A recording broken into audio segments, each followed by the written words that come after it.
Settle back in.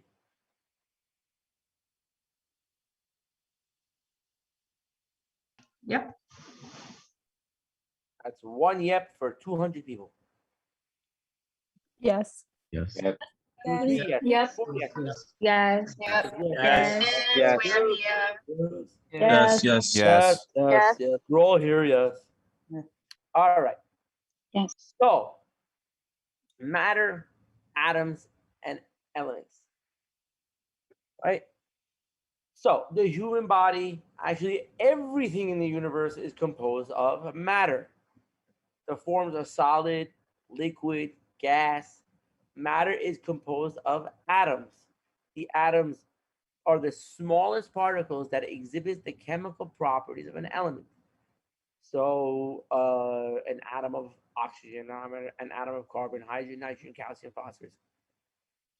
24 elements are called major, minor, or trace based on the percentage by weight in the body. Six major elements account for 98% of your body weight. Six are the minor, which are 1%. And trace elements are less than 1/100 of a percent. Several are minerals, which constitute 4% of the body's weight. So you have oxygen, carbon, hydrogen, nitrogen, calcium, and phosphorus. Those are the major ones, and the biggest one is oxygen at 65%. So basically, most of it's air. Okay? Most of your body is 65% gas, if you think about it that way. Your minor ones are sulfur, potassium, sodium chloride, magnesium, and iron. Okay. And the 12 trace elements are things like iodine, manganese, fluorine, zinc, copper. Okay. And none of them account for more than only about 0.02%. All right. So let's look at chemical bond. Let me see if this thing works. Oh, yeah, it works.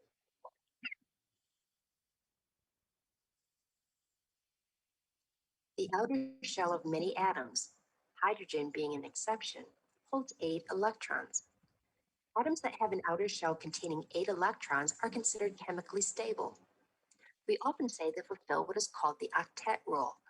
When atoms combine to form compounds, they can give up, accept, or share electrons in order to assemble an octet of electrons in their outer shells. A covalent bond is formed when atoms share electrons in order to satisfy the octet rule. For example, a carbon atom holds 4 electrons in its outer shell, but it would be much more stable with 8. To gain the additional 4 electrons, carbon can share with other atoms and thereby have a completed outer shell. If 1 carbon and 4 hydrogen atoms come together and share their electrons, carbon achieves an octet of electrons. Note that each hydrogen in this compound achieves 2 electrons in its outer shell. This is the stable configuration of the first electron shell. An ionic bond forms when 2 atoms are held together by the attraction between opposite charges. The reaction between sodium and chlorine atoms is an example of how an ionic bond is formed. Since sodium has only 1 electron in its third shell, it has a tendency to give up that electron. Once it does, the remaining outer shell contains 8 electrons. This loss of an electron gives sodium a slightly positive charge. Chlorine, on the other hand, tends to gain an electron, since its outer shell already has 7. When chlorine gains an electron, it becomes slightly negative. The charged sodium and chlorine atoms are called ions. Ions of opposite charge attract each other and form ionic bonds. In this case, the attraction of sodium and chlorine form a molecule called sodium chloride, or table salt.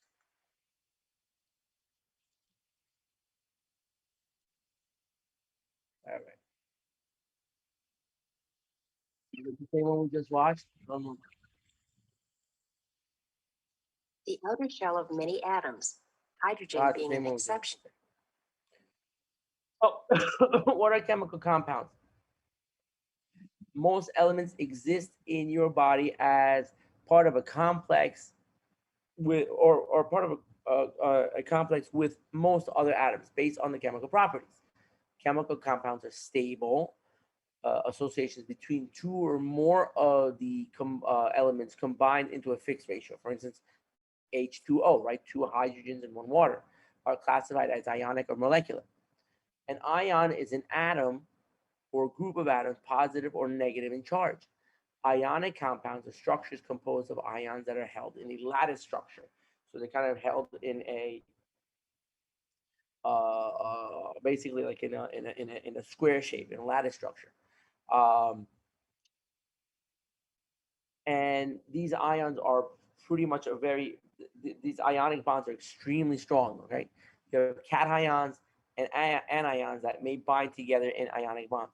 An ionic bond is the attraction of the opposite charges. So you have a positive, um, where you have a positive sodium and you have a negative chloride. So that forms together makes sodium chloride. Or salts like magnesium chloride. You have two chloride negatives, two negative chlorides, and one plus two magnesium to come to make magnesium chloride. When you put it in water, however, the salts dissociate into their ions.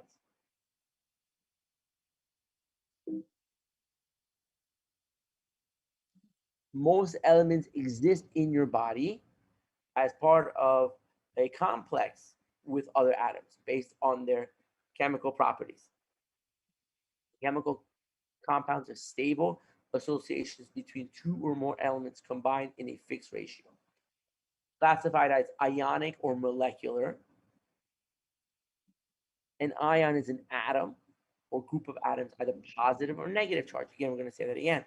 Ionic compounds are structures that we had in the lattice. So this is the same thing. We're seeing the same thing. Why are you seeing the same thing twice? So it's just the same picture that we're having. Okay, so we already know that. Now, what are electrolytes? These are substances that ionize in water. So, for instance, we already know that salt is an ionic compound. Sodium chloride is ionic. An electrolyte is a substance that ionizes in water, acids, base, or salt, right? Sodium chloride, potassium phosphate, uh, carbonic acid up here. So, sodium chloride, potassium phosphate, carbonic acid. Electrolytes are important for their effects. They give you electrical effects. They're essential for nerve and muscle function. Chemical reactivity, as when a calcium phosphate becomes incorporated into bone, okay, osmotic effects as well. And you need these electrical activities, and we can detect electrical activities. For instance, we can detect the electrical activity of the heart, okay, with an EKG. We can detect the electrical activity of the brain with an EEG, okay. So we can also detect the electroactivity of the muscle with an EMG. So EKG is electrocardiograph, EMG is an electromyograph, if I'm not mistaken, and an EMG is an electro what is it? EEG, electroencephalograph, sorry, and electromyograph for the bone, for the muscle. So electrolyte balance is um, the most important consideration in patient care. Okay, they have effects ranging from muscle cramps and brittle bones to coma and cardiac arrest.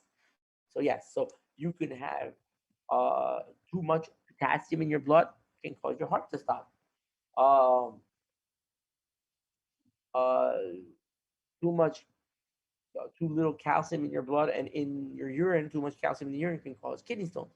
So all these different things can occur.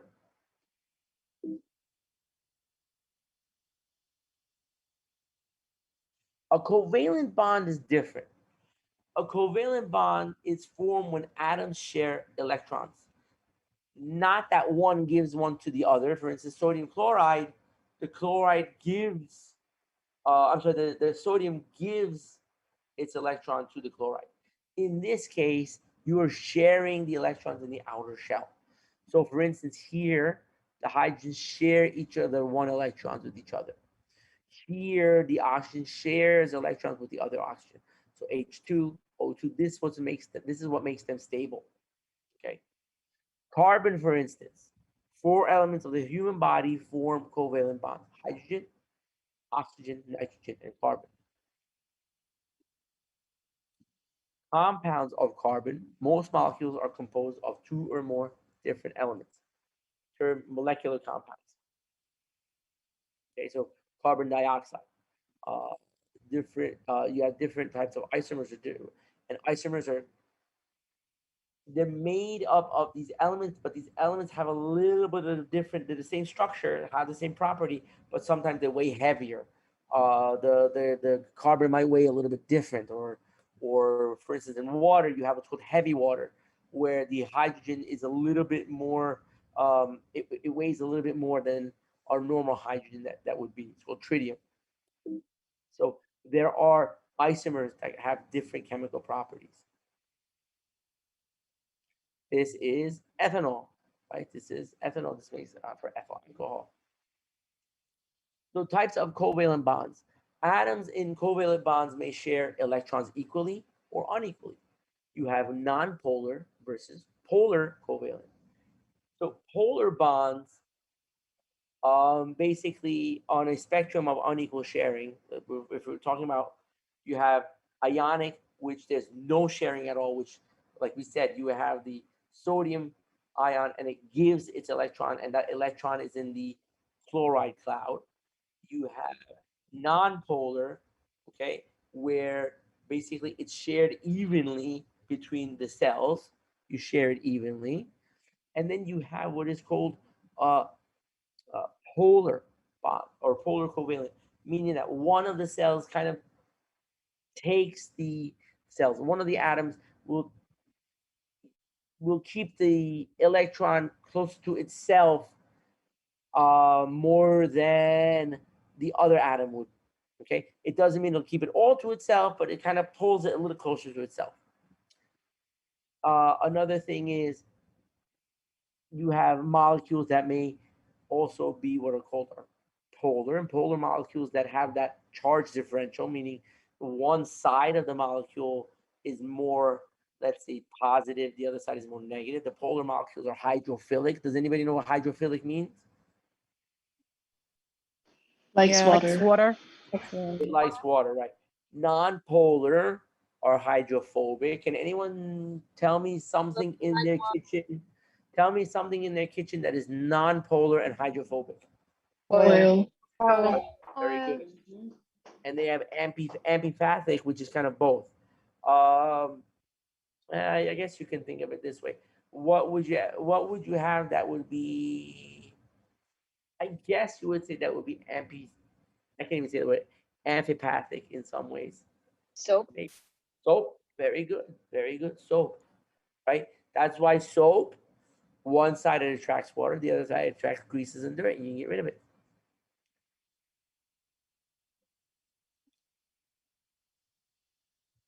So here you have a nice non-polar. This is a polar covalent. Actually, this is more ionic if you think about it, because hydrogen, that's chloride, that's ionic. Okay, and here's a polar covalent bond here. Non-polar covalent bond. All the charges are evened out. Non-polar covalent, the charges are evened out. This one, it's not. Here, it's more negative. There, it's more positive. So water is a very interesting molecule. We don't think of it as much of we don't think of it as something being interesting, but it really is. Uh, it composed water composed 2/3 of the human body by weight. The polar molecule composed of one oxygen atom bonded to two hydrogen atoms. So here's your oxygen with your two hydrogens. The oxygen atom with two partial negative charges. Right, here's a negative charge. So that's negative. They have two partial positive charges, and the oxygen will pull the that hydrogen electron towards itself more than towards the hydrogen itself. Okay, so they'll form those hydrogen bonds, four hydrogen bonds, one, two, three, four bonds, and this is central to water's unique properties as a liquid. Okay, and water can be in any three phases: gas, liquid, or solid. Okay. Um, Water liquid at room temperature is due to its hydrogen bonding, its cohesion, the attraction between the water molecules like that, keep it together, hydrogen bonding, and the attraction between water molecules and other substances other than water is known as adhesion. Okay, so the hydrogen bonds you'll see, here's an oxygen here, and then you see here how the other hydrogens kind of attract to the, almost like a magnetic kind of thing, attract to the oxygen, whereas the oxygen attracts to that, and it gives you a hydrogen bond. And you'll see next semester when you're getting into what do you call it? When you're getting into the respiratory, why this is actually not something you want in your lungs.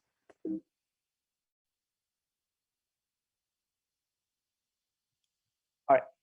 The polar nature of water molecules and the ability to hydrogen bond contributes to the following features of water.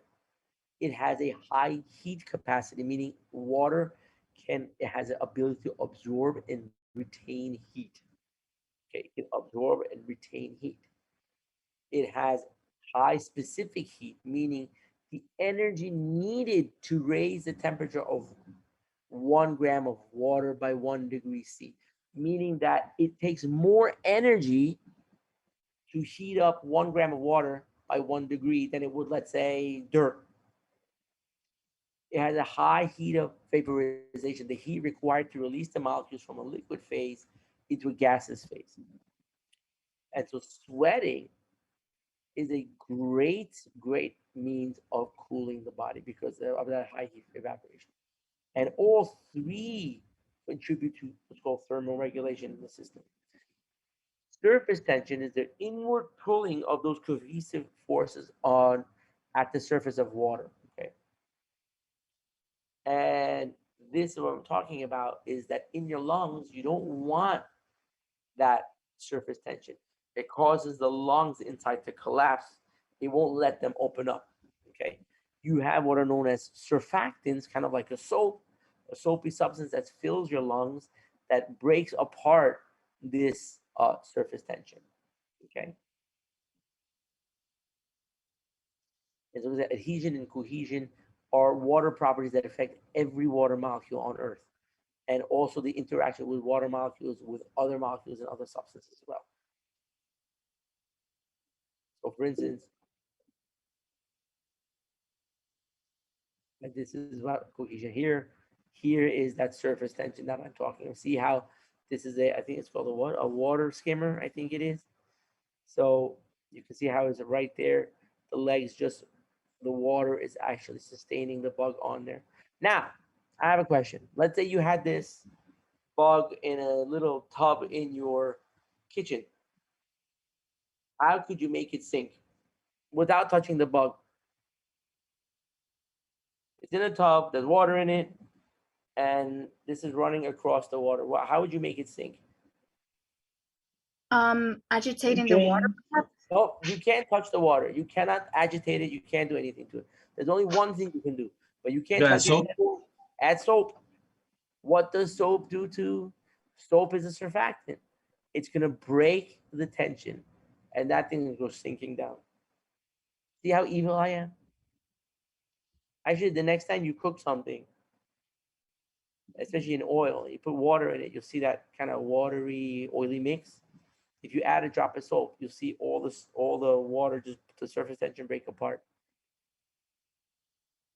Water is the universal solvent, right? Because basically, with water, you can dissolve almost anything into it: sugar, salt. Um, with hydrophobic substances, they don't dissolve in water like oil. We know that. Amphipathic substances partially dissolve in oil or water. Sorry about that. Right. So you'll have a polar outside, a non-polar inside. Right? You can have it this way. You can have a micelle. We're going to talk about next semester. Micelles. You have a polar inside, a polar outside, and non-polar inside. So water is the universal solvent. Okay, it can dissolve nearly anything. If it can't dissolve it, and it separates kind of like oil and vinegar does.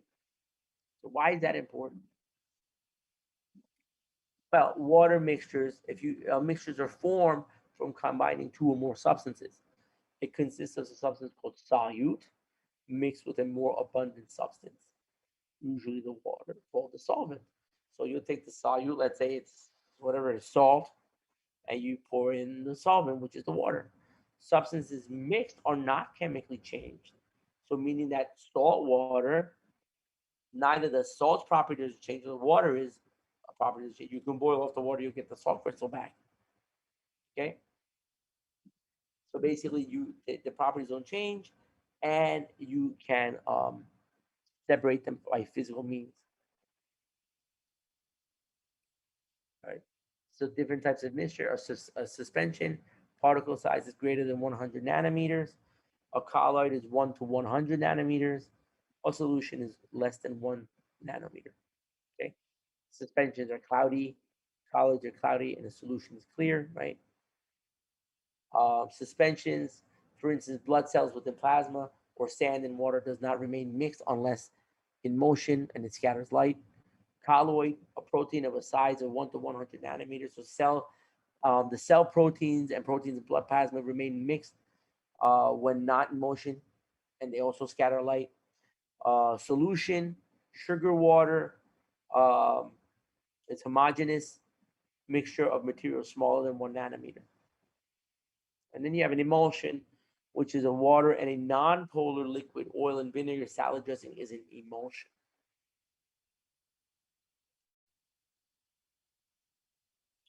So your body, your physiological body depends on water.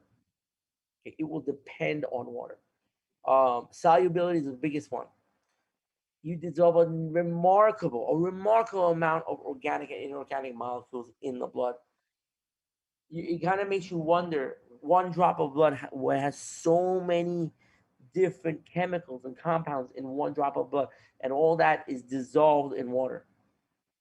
It helps lubricate, prevents friction of opposing body parts, lubrication in joints, serous fluids, thermal regulation, temperature homeostasis. Right, you sweat when you're running. You sweat, and that the temperature regulation. It cushions and protects against sudden movements. Inside the brain, you have cerebrospinal fluid. What is the major component of cerebrospinal fluid? I think yes, water, right? Reactivity. Water takes place in so many reactions, from dehydration synthesis of different chemicals and molecules to hydrolysis of different chemicals and molecules. Right. So, any questions about water? Yeah.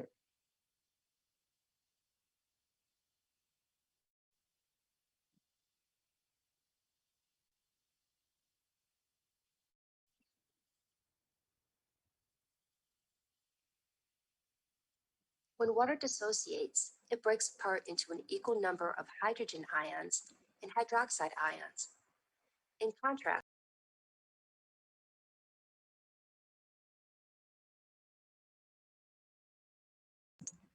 for example, hydrochloric acid releases more hydrogen ions as it dissociates, and sodium hydroxide releases more hydroxide ions.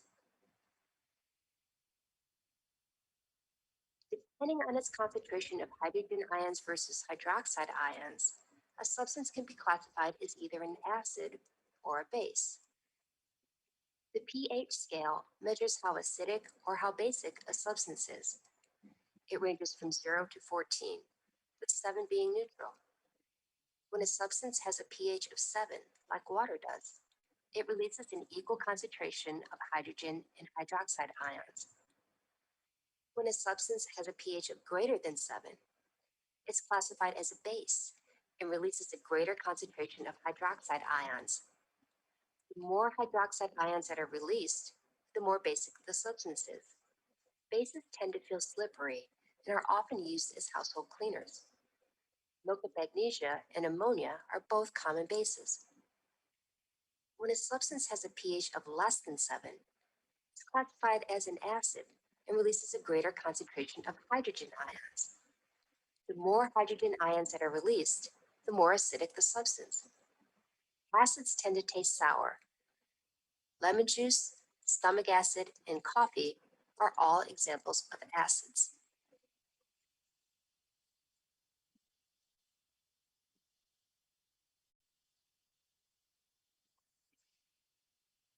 Okay, so acids and bases. So we said an acid gives up a hydrogen ion. A base accepts a hydrogen ion. Acids are extremely reactive. They'll break chemical bonds, change the shape of complex molecules, and disrupt cells and tissue function. So pH is a measure of the amount of hydrogen ions. Okay, the pH is the amount of hydrogen ions. It's the inverse of the log for the given hydrogen concentration. For instance, expressed as a number between 0 and 14. The greater the hydrogen concentration, the lower the pH value. Okay, so and if you look at water, which is a pH of 7, which is neutral, if you really look at water, let me go back to a picture of water 1 second. Give me a good picture of water 1 second. What do you notice about water? If you look at it, its pH is 7. Why? Because look, there is a hydroxide ion and there is a hydrogen ion. So one hydroxide, which is a base, one hydrogen, which is a acid, and that can get a pH of 7.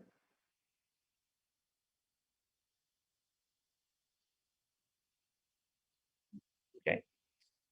Water will dissociate to form those ions spontaneously. The bond between an oxygen and hydrogen breaks apart spontaneously 1 every 10 million ions per liter. A hydroxide ion and a hydronium ion. How did I get that? So water, you can get water plus water gives you this hydronium plus hydroxide. If you simplify it, it's hydrogen, which will become it's water, which becomes hydrogen and hydroxide. Water always remains neutral. So, question: what is a greater acidity? pH of 4 or pH of 4.5? pH of Raise your 4. hand. 4.5. Okay, who said 4.5? Who said 4.5?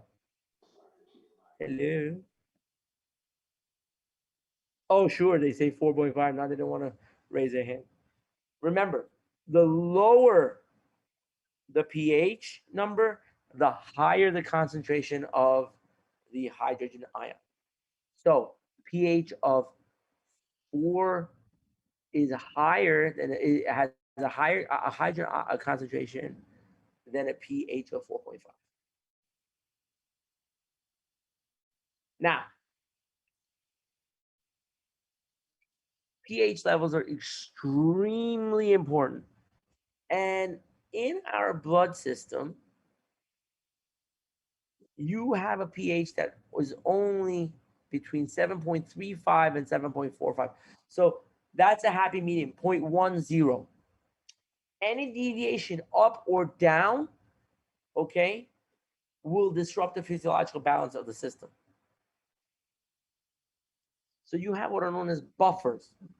These buffers are weak acids in the system that are able to accept or release hydrogen ions, thereby keeping the level of the pH stable. Okay. They can accept hydrogen from excess acid or donate to neutralized base. Carbonic acid, bicarbonate, are weak buffers of blood. Okay. These both help maintain blood pH. Now, 7 is if so the pH of 7, if your blood had the pH of 7, yeah, you'd be dead. basically means your blood would have become water at that instance. The closest I have ever seen a pH to this, and the person was actually in the hospital, or almost died, believe it or not, from a very severe infection. Her pH was down to 7.18. 7.18. Luckily, she survived, but then she had to go to rehab for it, but she survived. But 7.18. So if you look at the lungs, okay, um, if you look at the lungs here, you have carbon dioxide plus water becomes bicarbonate, okay, and that bicarbonate can disassociate the hydrogen and bicarb into the kidneys, and they come back and forth. So let me see something.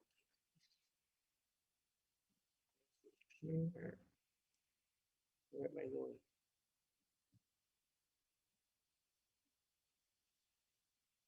Hold on a second.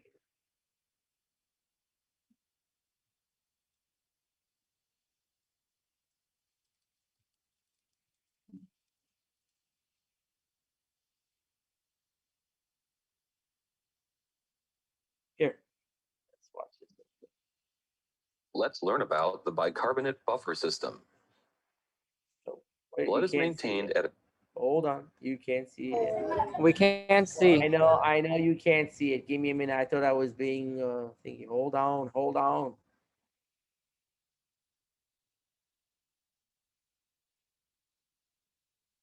One second, man.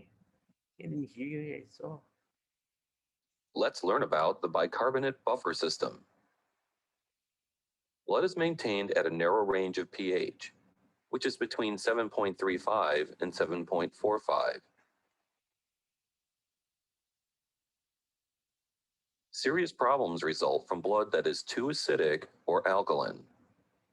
Abnormal pH can lead to coma and death.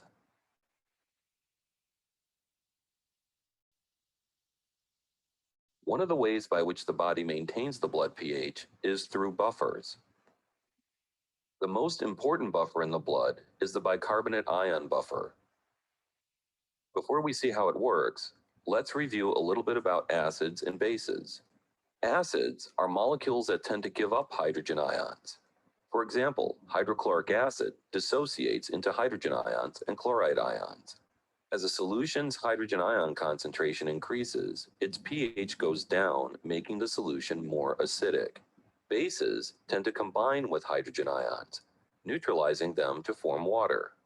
For example, sodium hydroxide dissociates into sodium and hydroxyl groups. The hydroxyl ion combines with the hydrogen ion, neutralizing it. As a solution's hydrogen ion concentration decreases, its pH goes up, making the solution more alkaline.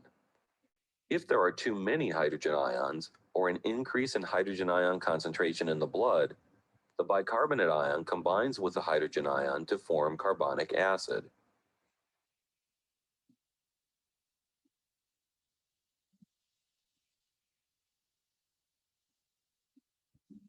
If there are too few hydrogen ions, or a decrease in hydrogen ion concentration, carbonic acid dissociates into hydrogen ions and bicarbonate ions, thereby increasing the hydrogen ion concentration.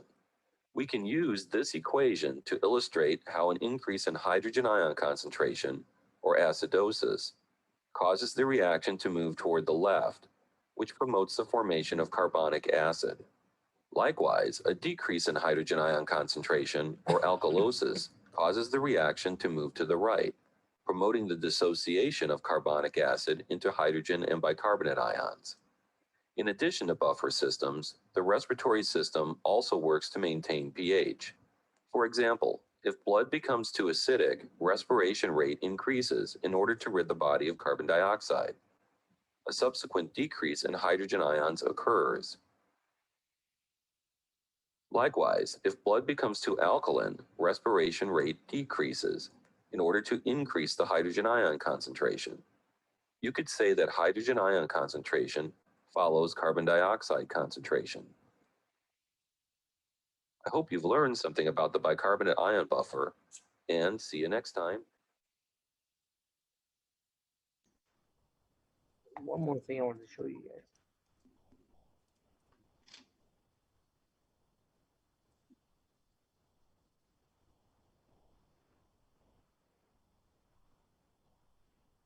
Writing's not that easy, but Grammarly can help. This sentence is grammatically.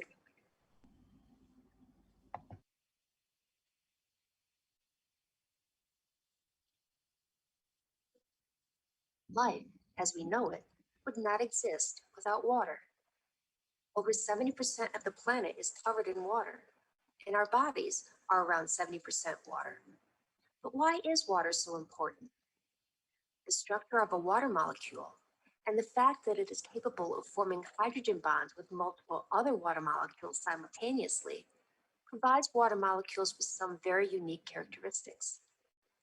These include the ability to act as a universal solvent, the properties of cohesion and adhesion, a high surface tension, a high heat capacity, and changes in density based on temperature.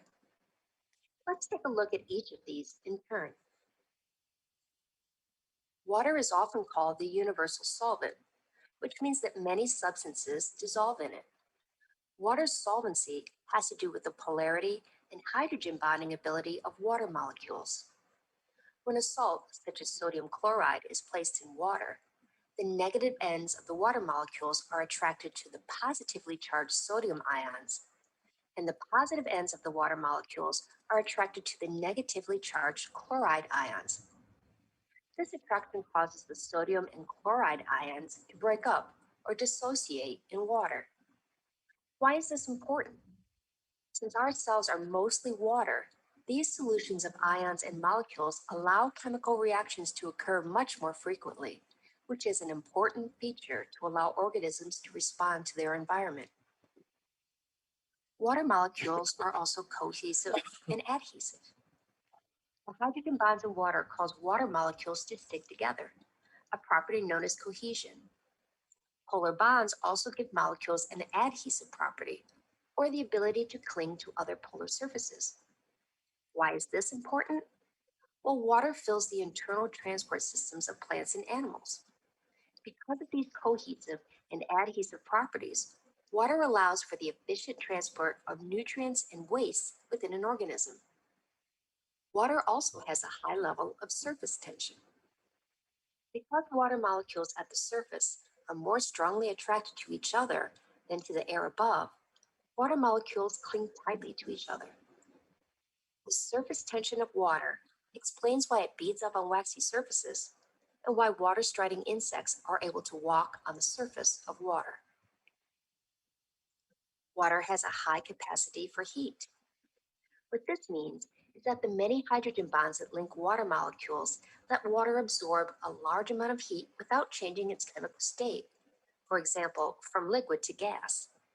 This not only stabilizes the temperature of bodies of water, such as lakes and oceans, but also plays an important role in the physiology of an organism. Since life is based on water, and the temperature of water rises and falls slowly, living organisms are better able to maintain their normal internal temperatures and are protected from rapid temperature changes. And finally, the density of water is based on its temperature. Unlike many other compounds which contract when they freeze, the configuration of the hydrogen bonds in water causes it to expand when it freezes. This expansion causes ice to have a lower density than liquid water, and therefore ice floats on liquid water. If ice were more dense than water, it would sink, and ponds and lakes would freeze solid, making life there impossible. Instead, bodies of water always freeze from the top down. The ice on the surface acts as an insulator to protect the water below from freezing. This protects organisms so they can survive the winter.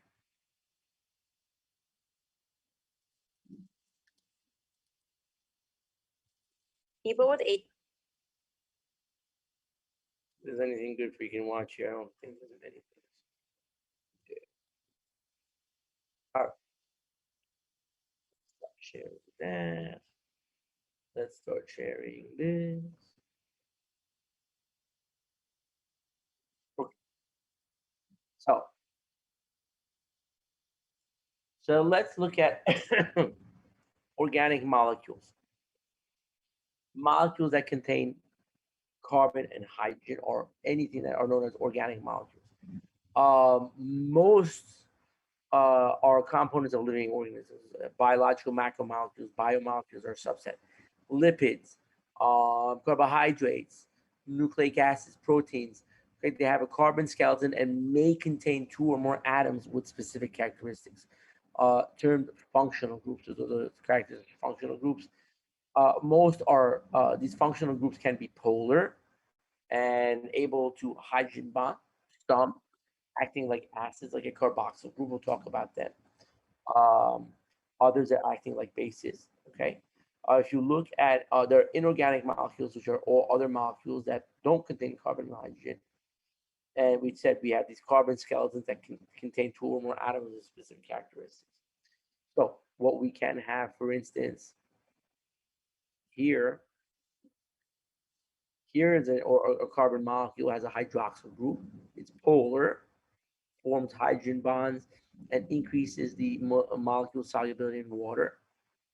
Carbohydrates, proteins, nucleic acids, and lipids. Right, so right here, you have the hydrogen bonds, you have the carboxyl hydroxyl groups here. This is polar, right, because these cause charges to occur. All right, carbonyl group, C-double-O, is polar.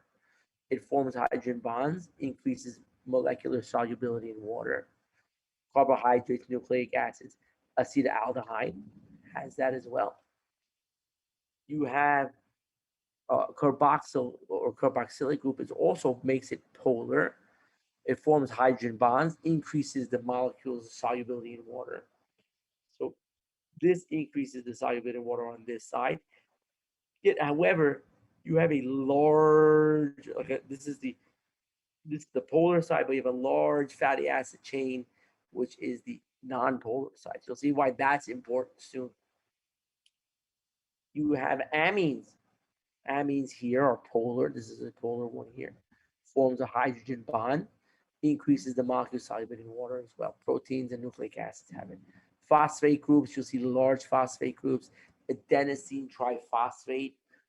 They form hydrogen bonds, increase the molecular solubility in water, and act as an acid, okay, if they are releasing a hydrogen. Okay. And then you have sulfhydryl group, which make a disulfide bond here, which you find in water as well. So these are all the different functional groups that you have there that you saw. Okay. Intermolecular attractions. You can have attractions like hydrogen bonding, forms between the polar molecules, the attraction between the partial hydrogen atom and partial negative atom, for instance. You have weak. Individually, these hydrogen bonds are very weak, but collectively they're strong. Okay, you can have these, for instance, in the picture here, you'll have your hydrogen atom bondings, but hydrogen bonds here are weak if it's one, but if you have more than one, they are much stronger. Van der Waals forces is a comes from non-polar molecules. These non-polar molecules um, basically allow the electrons to orbit the nucleus briefly, and they're very weak individually. These are called van der Waals forces.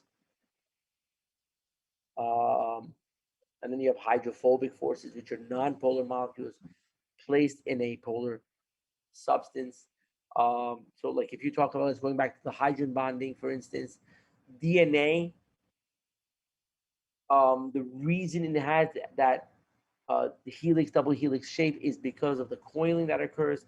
Hydrogen bonds are represented by the dotted or broken lines. I'm not sure if I have a picture of it here. I don't know if I do. No, hold on a second. So, for instance, if you look at DNA,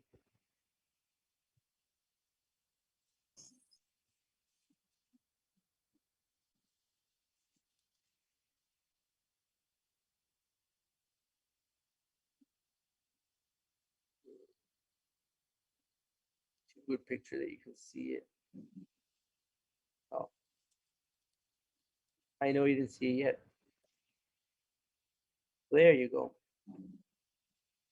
So, for instance, if you're looking at it here,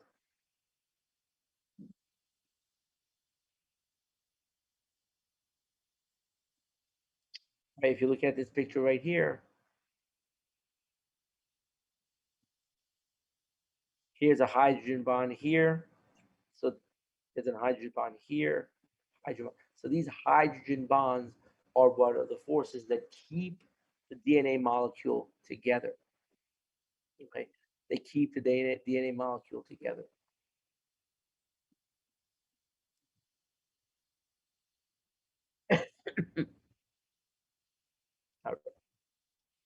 So, and then, like we said, these van der Waals forces that we talked about are so weak that the forces are only about 1% as strong as a covalent bond. But when the two surfaces of large molecules meet, okay, the van der Waals forces between large numbers of molecules create a very strong attraction. This is why plastic wrap clings to food and dishes. Flies and spiders can walk across, the walls and what have you.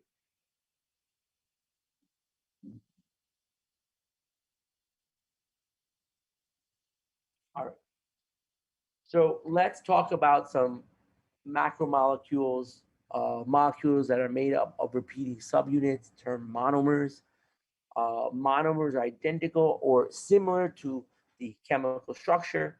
Examples are carbohydrates, nucleic acid proteins, um, glucose, nucleotides, amino acids, dehydration synthesis, and hydrolysis reactions. Okay, so a dehydration synthesis, what happens when you get dehydrated? What are you losing? Water. Water. So listen to the word, what it's saying, dehydration synthesis. So you're losing water in order to make something. So that happens, and then you have hydrolysis reaction. So what happens is when you have a molecule, like you have two monomers of glucose, what happen is you will take the one hydrogen from one side or one hydroxyl from one side and a hydrogen and get rid of it, water comes out, and you make a dimer. Basically, you're making a polymer by removing water. This is dehydration synthesis. Hydrolysis, I say hydrolysis this way, I could say hydrolysis, but I say hydrolysis because the word hydro means water, lysis means to break. So hydrolysis or water breaking, okay, adds a hydrogen to one side and then adds a hydroxyl to the other side, therefore breaking it. So dehydration synthesis and hydrolysis, I'll call it, are basically the exact opposite reaction to one another. So carbohydrates, an H and an OH usually attached to every carbon group. The chemical formula is CH2O11. You have monosaccharides. Monosaccharides consist of how many polymers or how many units in a sugar? One, right? Monosaccharides. You have, so what is the most common monosaccharide that we know of that we eat on a daily basis? Bread. Carbs. Well, carbs. Well, what carbs? Sugar. What sugar? Table sugar. Nope. Glucose. Nope. Carbohydrates. Carbohydrates. Okay, that's nice, but which one? Um, You don't eat glucose. Monosaccharides. Nope. Starch. Starch. Nope. Nah, you guys, it's a monosaccharide. You find it in your refrigerator. What? Is it sucrose? Nope. Sucrose. Nope. Fructose. Amylopectin. Fructose. Fruit sugar. Fructose. Fructose is a monosaccharide. Yes, correct. Okay, you don't really eat glucose. You break down everything into glucose, but it's a monosaccharide. It's a simple monomer. Um, two fructose molecules combined give you a dimer. What is that known as? Glucose. Nope. Sucrose. Correct. Sucrose. Okay. So you get table sugar from two fructose. Correct. Right. Disaccharides come from two monosaccharides. Polysaccharides form from many monosaccharides. In your body, you have glucose, and the glucose can be bound in the liver and skeletal muscle, is stored as large glycogen chain. Okay, so you have large glycogen. It's glucose is stored as glycogen instead, and the body makes it via the glycogenesis or glycogenolysis. Okay, so make the sugar. It'll take the glucose, break it apart, and then reassemble it into the starches. And that way, that's stored in the liver for your muscular use. Sucrose, table sugar, lactose, milk sugar, maltose, malt sugar. Okay, plant starch is a nutritional source of glucose. What's the most common plant starch that anybody eats?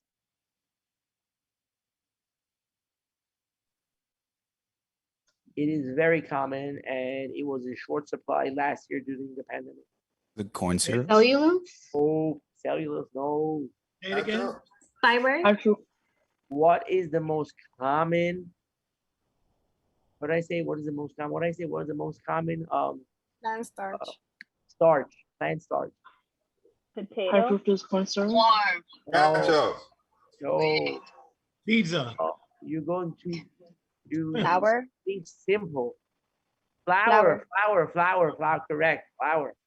Flour. It's a plant starch, right? Flour. You eat bread all the time. That's what it is. Flour. So, major. So let's look at let's see. So let's do this. Hold on a second. I like videos. They're good for you.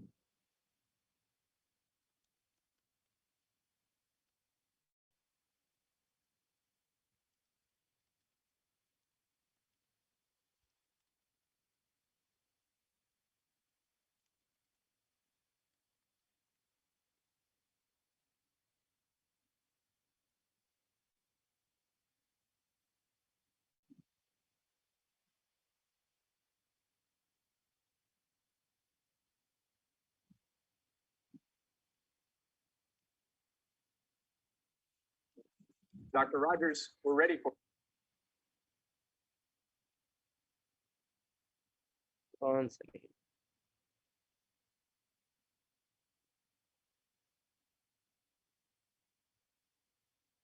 For you.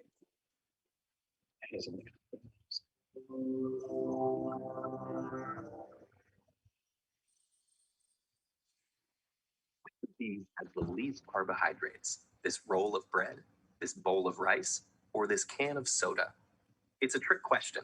Although they may differ in fats, vitamins, and other nutritional content, when it comes to carbs, they're pretty much the same. So what exactly does that mean for your diet? First of all, carbohydrate is the nutritional category for sugars and molecules that your body breaks down to make sugars. Carbohydrates can be simple or complex, depending on their structure. This is a simple sugar, or monosaccharide. Glucose, fructose, and galactose are all simple sugars. Link two of them together, and you've got a disaccharide: lactose, maltose, or sucrose. Complex carbohydrates, on the other hand, have three or more simple sugars strung together. Complex carbohydrates with 3 to 10 linked sugars are oligosaccharides. Those with more than 10 are polysaccharides. During digestion, your body breaks down those complex carbohydrates into their monosaccharide building blocks, which your cells can use for energy. So when you eat any carbohydrate-rich food, the sugar level in your blood, normally about a teaspoon, goes up, but your digestive tract doesn't respond to all carbohydrates the same. Consider starch and fiber, both polysaccharides, both derived from plants, both composed of hundreds to thousands of monosaccharides joined together, but they're joined together differently, and that changes the effect they have on your body. In starches, which plants mostly store for energy in roots and seeds, glucose molecules are joined together by alpha linkages. most of which can be easily cleaved by enzymes in your digestive tract. But in fiber, the bonds between monosaccharide molecules are beta bonds, which your body can't break down. Fiber can also trap some starches, preventing them from being cleaved, resulting in something called resistant starch. So foods high in starch, like crackers and white bread, are digested easily, quickly releasing a whole bunch of glucose into your blood. Exactly what would happen if you drank something high in glucose, like soda. These foods have a high glycemic index, the amount that a particular food raises the sugar level in your blood. Soda and white bread have a similar glycemic index because they have a similar effect on your blood sugar. But when you eat foods high in fiber, vegetables, fruits, and whole grains, those indigestible beta bonds slow the release of glucose into the blood. Those foods have a lower glycemic index, and foods like eggs, cheese, and meat have the lowest glycemic index. When sugar moves from the digestive tract to the bloodstream, your body kicks into action to transfer it into your tissues, where it can be processed and used for energy. Insulin, a hormone synthesized in the pancreas, is one of the body's main tools for sugar management. When you eat and your blood sugar rises, insulin is secreted into the blood. It prompts your muscle and fat cells to let glucose in and jumpstarts the conversion of sugar to energy. The degree to which a unit of insulin lowers the blood sugar helps us understand something called insulin sensitivity. The more a given unit of insulin lowers blood sugar, the more sensitive you are to insulin. If insulin sensitivity goes down, that's known as insulin resistance. The pancreas still sends out insulin, but cells, especially muscle cells, are less and less responsive to it. So blood sugar fails to decrease, and blood insulin continues to rise. Chronically consuming a lot of carbohydrates may lead to insulin resistance, and many scientists believe that insulin resistance leads to a serious condition called metabolic syndrome. That involves a constellation of symptoms, including high blood sugar, increased waist circumference, and high blood pressure. It increases the risk of developing conditions like cardiovascular. All right, I think we're going a little bit too far. All right.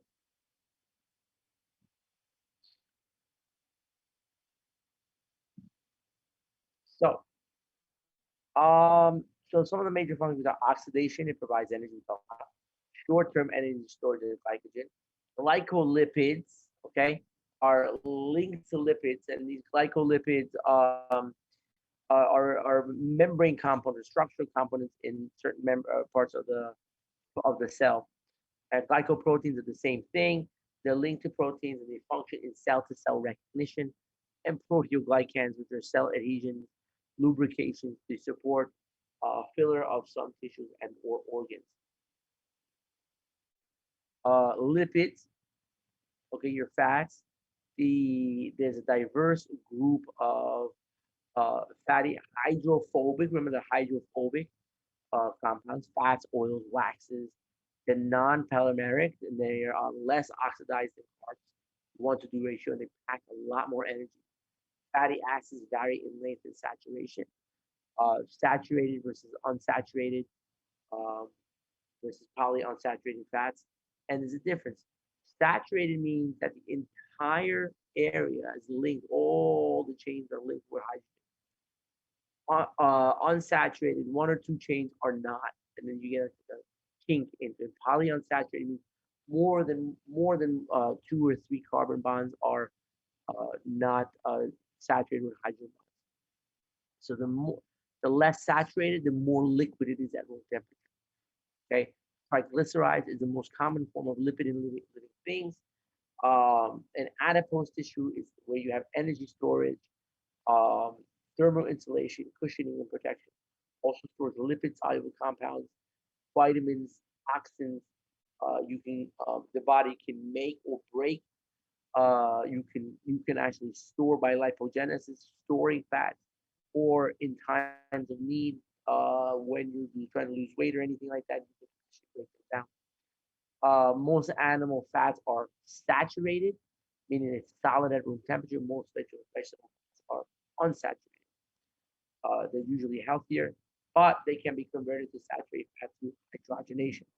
So what does hydrogenation mean? You guys, everybody heard it, right?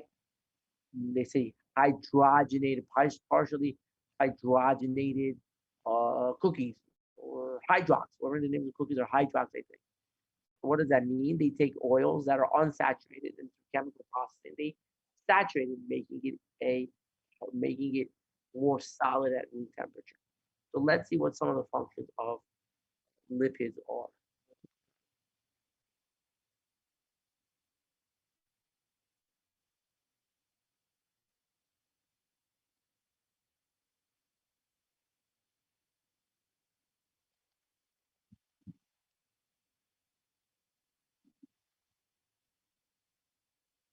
Grammarly can help you write Oh, good quickly night. and confidently, Grammarly. so you never have to slow down at work.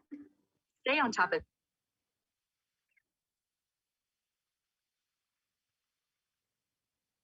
Lipids are a group of hydrophobic biomolecules that play important roles in living organisms. While the primary function of lipids is long-term energy storage, lipids are also used for protection, insulation, and lubrication. They also act as precursors for some hormones and are a key component of cell membranes. There are four basic groups of lipids. These are triglycerides, phospholipids, steroids, and waxes. Although these groups differ in many respects, they all have one characteristic in common. They are all insoluble in water. You may have noticed that lipids and water do not mix. For example, notice the yellow-colored oil in the beaker of water shown here? Even if we stirred this for several minutes, or even several hours, the oil would still separate out from the water. This is because lipids are hydrophobic. From Latin, the prefix hydro means water, and phobic means fear of. So when you hear that lipids are hydrophobic, this basically means that water and lipids do not mix.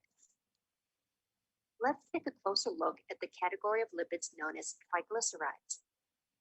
Triglycerides include the fats and oils. Fats, such as lard and butter, are solid at room temperature and are used by animals for insulation, protection, and long-term energy storage. Oils, such as corn oil and olive oil, are liquid at room temperature and are used by plants for long-term energy storage.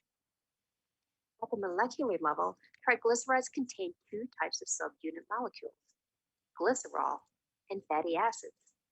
Let's take a quick look at fatty acids. Fatty acid has three main parts: a chain of carbon and hydrogen atoms called a hydrocarbon chain, a methyl group at one end, and an acid group at the other end. Fatty acids can either be saturated or unsaturated. Fatty acid that has only single carbon-to-carbon bonds is known as a saturated fatty acid.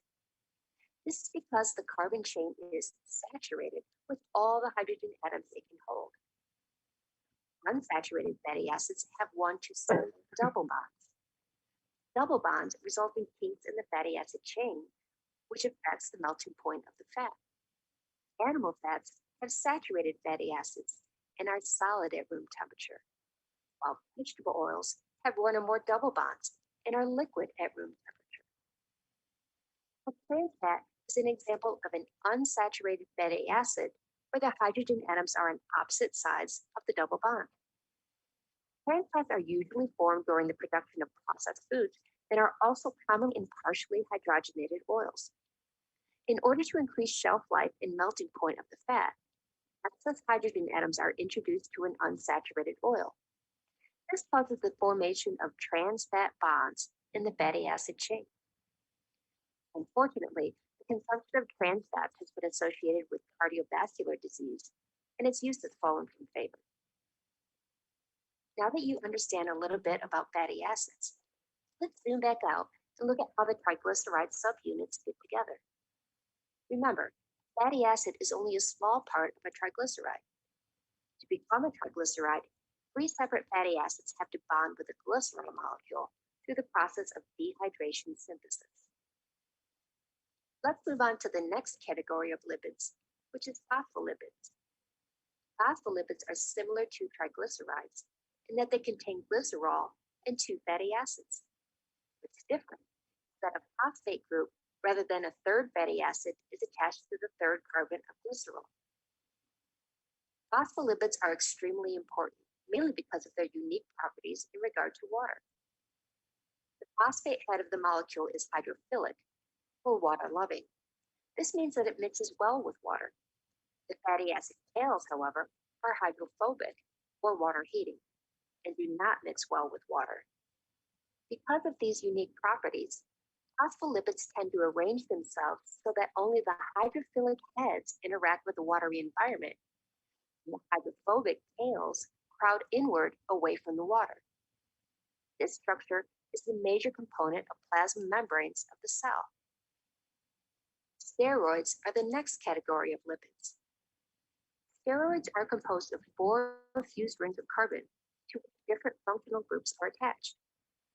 One well-known steroid molecule is cholesterol. Cholesterol serves as a precursor for the synthesis of other steroids such as testosterone, estrogen, vitamin D, and cortisone. Cholesterol is present in plasma membranes where it stabilizes the membrane. The hormones testosterone and estrogen have small differences in their functional groups, but large differences in their effects on an organism. Waxes are the final group of lipids. Waxes are nonpolar and repel water. They're found in the protective coating on leaves and on outer surfaces of animals. Wax is produced in the ears of some animals to protect the eardrum. In addition, bees construct honeycombs from wax. Now that we've covered all 4 categories of lipids, let's do a quick recap. The 4 categories of lipids are triglycerides, phospholipids, steroids, and waxes. All lipids are insoluble in water. While the primary function of lipids is long-term energy storage, lipids are also used for a multitude of other purposes, such as protection and insulation, and as a key component of hormones and cell membranes.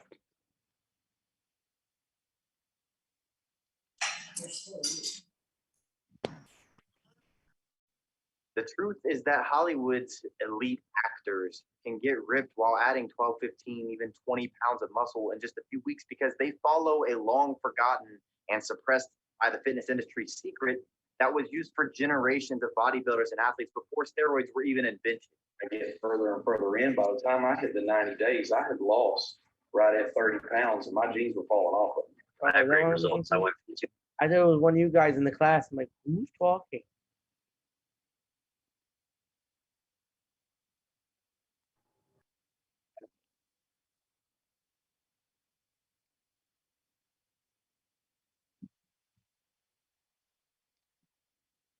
All right, so that was basically the triglycerides, right?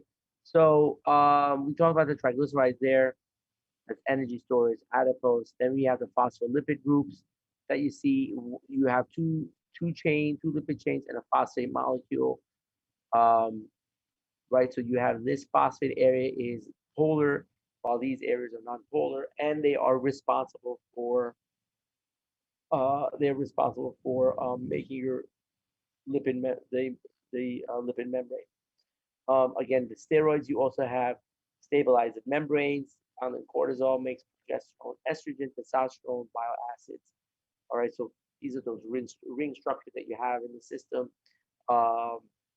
You have also high density lipids and low density lipids. High density lipids tend to clear out the blood of clear out the blood of the of bad cholesterol. LDL will tend to deposit fats into the arteries. Proteins, the function of proteins, structure.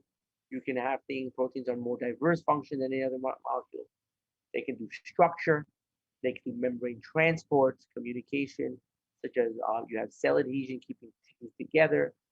There are channels and carriers which allow different cells, different molecules to go through the cells, recognition and protection, right? We've been talking about antibodies. Antibodies have been the big thing in the past year and a half, right? Do you have antibodies? I have antibodies. Do you have antibodies? I don't have antibodies, right? because we're all getting people are getting the COVID vaccine and all antibodies is what we're talking about. Hormones and the receptors and receptor hormone communication, insulin, glucagon, thyroid, thyroxine, prolactin, those are communication, catalysis, enzymes, which help increase the speed of reactions, and movement, molecular motors, motor proteins. Hey, the muscle.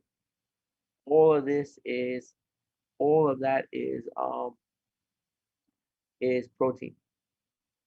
Okay. So you have uh, the strands of amino acids. So amino acids, when you put them together, an oligopeptide is between 3 and 20 amino acids. A polypeptide is between 21 and 199, and a protein is anything more than 200 amino acids.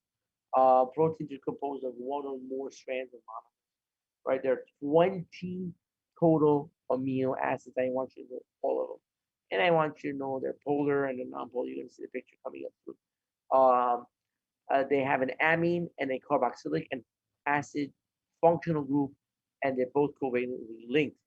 The carbon is also covalently bonded to a hydrogen and a side chain. The side chain structure, right here, you can see here, there's another set coming behind. 5, 6, 5, yeah. So you can see they have these structures. These are non-polar, and these are the side chains here. Okay, these are non-polar. These are polar molecules here, and these are hydrophilic molecules over here. As in the next one, these are the special functions. So some have special functions that you see. Okay, so there are 20 of them. In fact, one disease that we mentioned already,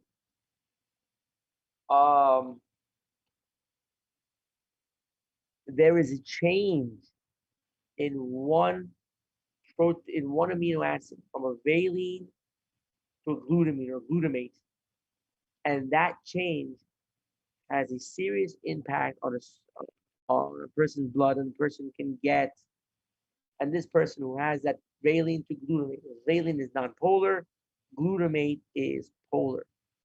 So when there's that change on that one amino acid, it changes everything else. What disease is caused by that change? What blood disorder? Want to take a guess? Type 2 diabetes. Nope. Sickle cell. Correct. Sickle cell anemia. So sickle cell is a valine to glutamate, and that changes it, and that's because of a single protein structure. So if I can find, here's valine right here. See that? That's valine. And here's glutamic acid right there. Non-polar, polar. And that one change makes all the difference. This occurs in DNA, right? No, in proteins. Polymers constructed from the same set of 20 different amino acids. Primary structure is the specific sequence of amino acids specified by the gene. In the secondary structure, portions of the protein begin to coil and fold into unique three-dimensional formations. Two kinds of secondary structure units are the alpha helix and the beta pleated sheet. Folds and coils of the protein are the result of hydrogen bonds that occur at regular intervals. The tertiary structure is formed by interactions between side chains of various amino acids. At this stage, some proteins are complete. Other proteins incorporate multiple polypeptide subunits, creating what is known as the quaternary structure.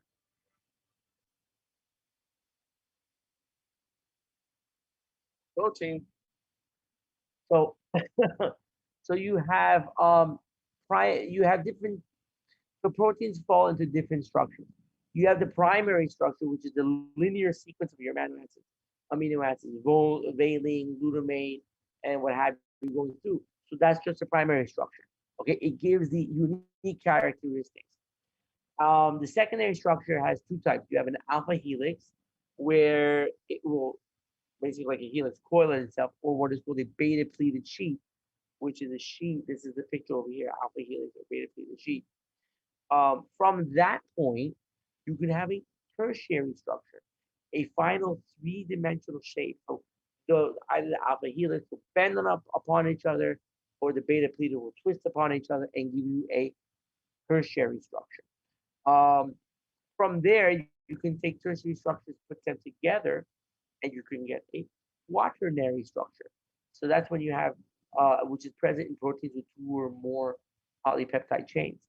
For instance, hemoglobin has 4 polypeptide chains around them. Okay.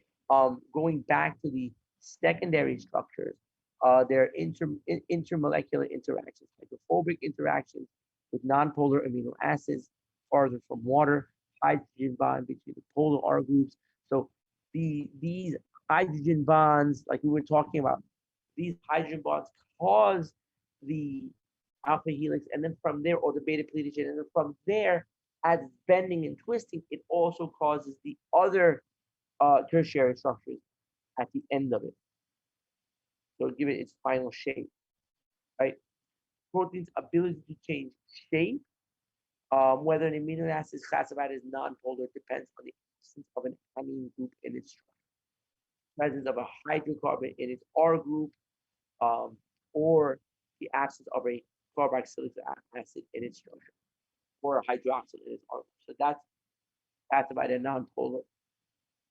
So some of these proteins that we have can determine blood types, O, A, B, and because they have certain complex carbohydrates attached to them. Okay, this is features are seen in lipoproteins, oligoproteins, glycoproteins, enzymes.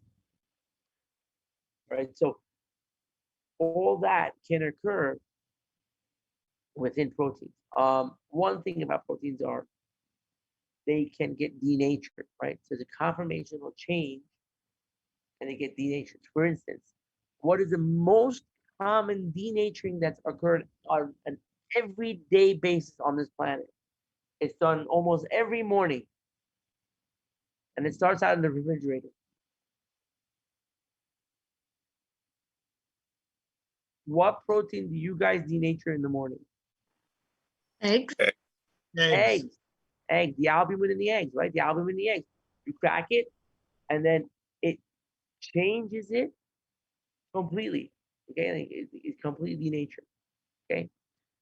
Things like pH can denature proteins. So acidity or alkaline levels can denature proteins. Okay. Heat denatures as well.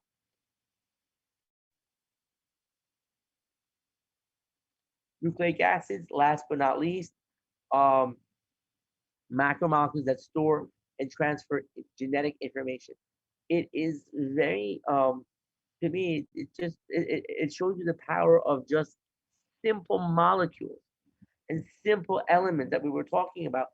That alone, a carbon and a hydrogen won't convey anything.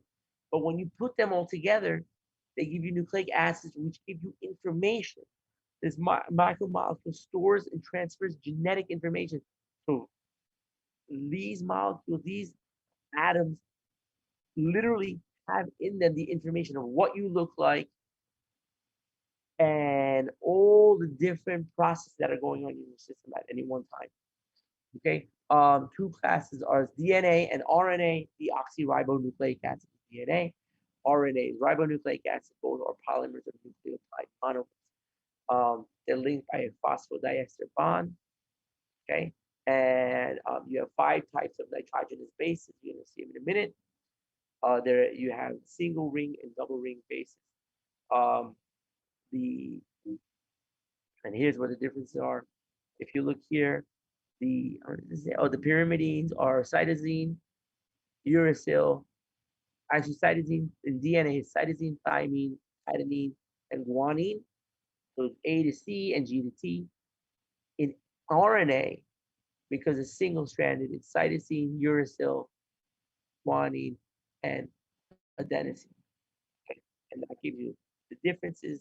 DNA is double-stranded, okay, and that's from the hydrogen bond. The RNA is single-stranded. The RNA is a copy or a translation or basically a transcribed version of the DNA, and that's the one that's sent out into the cell. Okay, so there you have here's the it's unique to RNA. This is the nucleotide here for the guanine, adenine, adenine. Here's your phosphodiester bond over there as well. All right.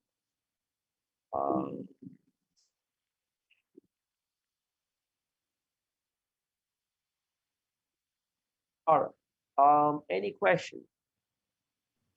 Hi, Professor. So sorry to bother. I was just wondering if the YouTube videos that we watched today, would you be able to upload them on Blackboard, like the link, so we could review them for homework and to study for tests and stuff? Because I thought they were very useful. Sure. Let me see if I can find them. I'll put them up as fast as I can. Ah, thank you so much. Okay. Not a problem. Actually, if you look up the terms that I put up there, if you just put them up on YouTube, they'll come up, but I'll see if I can find them for you. All right, guys, that comes to the conclusion of tonight. Who's supposed to have lab with me tomorrow night? Me, Maria. Me. Who I is do. me? I'm Aldia. Anna. Hold on one second. Aldia. I have like 99 messages in here. Okay. Maria. Wait. Okay. Let me see who's. Okay, hold on a second. It's Aaliyah Martinez. Okay. Yes, it is. Okay, hold on one second. Those who have to make up their lab, everyone else can leave. Those who have to make up their lab, text me directly. Right now, your name. Thank you, Professor. Take care, guys. We'll see you next. We'll see you in 2 weeks. Thank you. You got it. Professor. A good one, sir. Yeah. Thank you. Good night, guys. Professor, a question, Rina. Yeah. I just want to know and connect the homework, right? It's posted for the 6th. That is next week is Labor Day weekend. Is there multiple attempts? And it will be possible to post something. I want to say this too, but I don't remember. I want to say this too, but don't quote me. I think there's only one. And since we're missing next Monday, it will be possible to post the lecture so we can go over in advance and read the PowerPoints and all the materials. Oh, you mean for next time? Sure, we can put. Well, next Monday we don't have class. So that's why I want to use the time to read. So you can, yeah. I'll try to get you can post the lectures. I can get it ready. Okay, thank you so much. Professor? Have a good night. Hold on, I can. Bye, Professor. Have a good one. Take care, guys. Just a question regarding the homework assignment. Since you marked it as a quiz, will we be able to hop on and hop off, or do we have to finish it in one sitting? I believe you have to finish it in one sitting. That's why you need to study everything first and read, so you have everything. It's not like you can, do it. It's not like you have your book there, you can go through it and check. It's not, don't be doing that. You can do it. It's fine. No, none of the recorded lectures will be up. That is a policy of the department. Is the homework timed? Or the quiz? I believe there's like, I think it was 90 minutes or something like that. It'll tell you. Yes, you have homework due next week. Just follow everything it said. All right. So, who is? Okay. Professor. Yeah. If we have a different lab professor, will they tell us, how to upload the homework, or is it the same for every lab? The same for every lab. That's what I'm telling you. Go through lecture. The lecture, I put it up there. You go through the lecture, and from there, the lab is in there. You do the lab from over there. Okay. And also, how do you suggest we take notes for the class? Like, do you think summarizing each PowerPoint or from the videos, just to know what to focus on? Video, summarize what you can, take your notes by hand. I used to do that all the time. Try the best just to listen in and study. Use your PowerPoints to read. Ask us questions during lab hour, office hours, things like that. So that's what I think you guys should do. All right, I'm gonna. Professor, there's nothing due tonight, is there? No, it's up. It's due on the 20. On the 6th, sorry, the 6th. Copy. Why don't you guys, it's all up in Blackboard under content. You'll see it. Content lecture. All right, so All right, enjoy your Labor Day. yeah. Who missed lab last week? I missed lab last week, but I have class. I did tomorrow. too. Hold on one second. I did as well. All right, wait. Why did people miss lab last week? Let's start one by one. I Raise just your hand. okay. I know who I'm talking to first.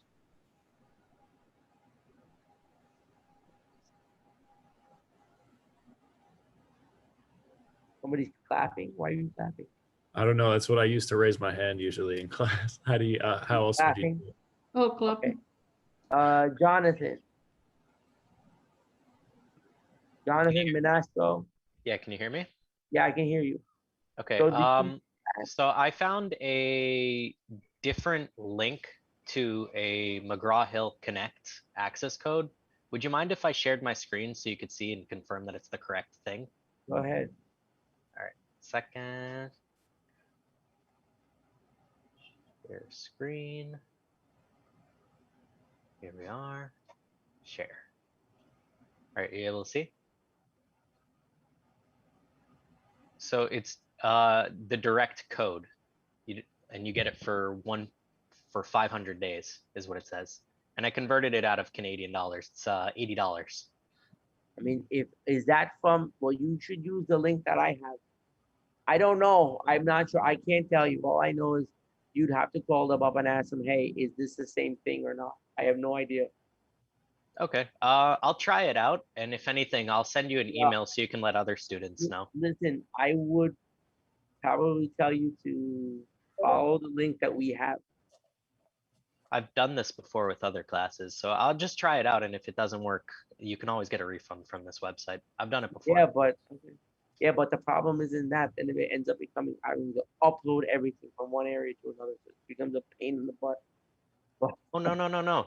It's you basically are just buying the code for access, and then you plug in that code to the class, and then it's directly connected. You get okay. it? If that's the case, then fine. If Okay. that's what it works, if I it works believe that that's way, how it do works. I don't know. Look, I'll look into it and I'll email you if anything, because I think Listen, some I'm other 45 students. years old. This Connect stuff is still new to me. Yeah, if people can save money, it's a good thing. So I'll let you know if anything. Okay. But yeah, if it doesn't work, I can't promise you anything. You're really taking at your own risk. I'm just telling you right now. Okay, All right, no so problem. who else is next? All Rebecca. right, have a good day, Professor. Bye. Good night. Rebecca. Yes, I missed the lab last week with Salinas. Rebecca, what's your last name? Donowski, Donowski.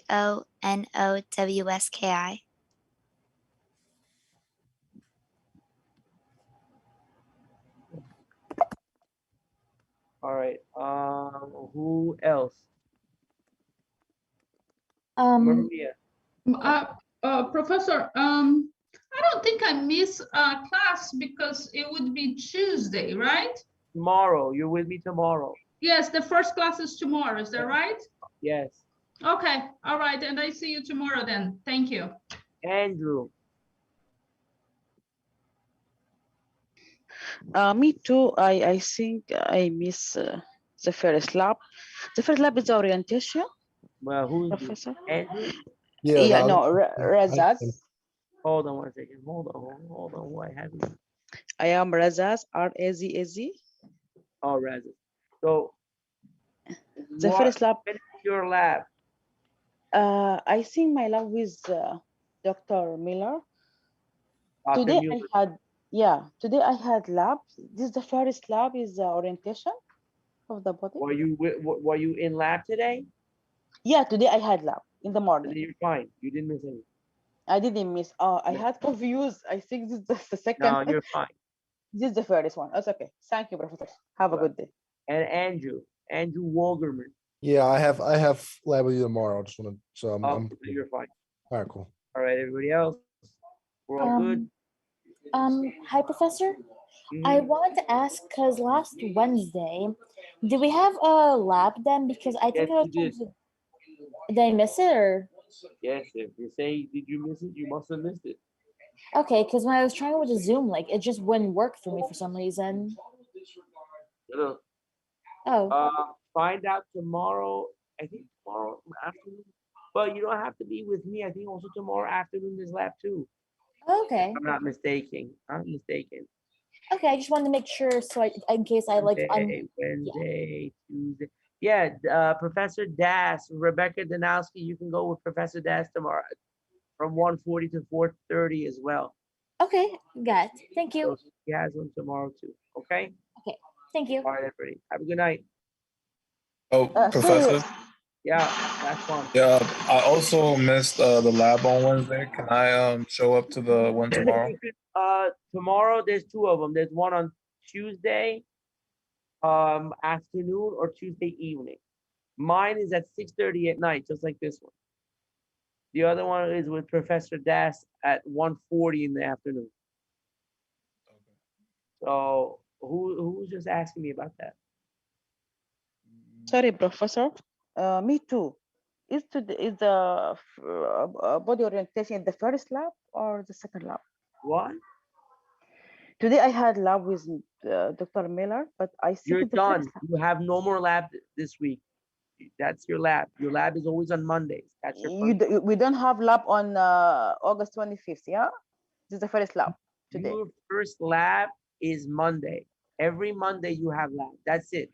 Today, okay, it's okay, thank you. You don't have lab on Wednesday or Thursday. Yours is only on Monday. Okay, thank you. All right. How would we go about getting into the labs tomorrow? So you'd have to email the professor. So I would email Professor Das for tomorrow. It's all up on the syllabus. Okay, that's the one in the morning, right? Or the Yeah, 1:40 in the afternoon. Okay, thank you, Professor. Professor, I don't know what group I'm in for lab. How do you not know what group you're in for lab? Say it again. How do you not know what group you're in for lab? Yeah, how would I go about Well, what does it say on your syllabus? What numbers? It one A, B, C.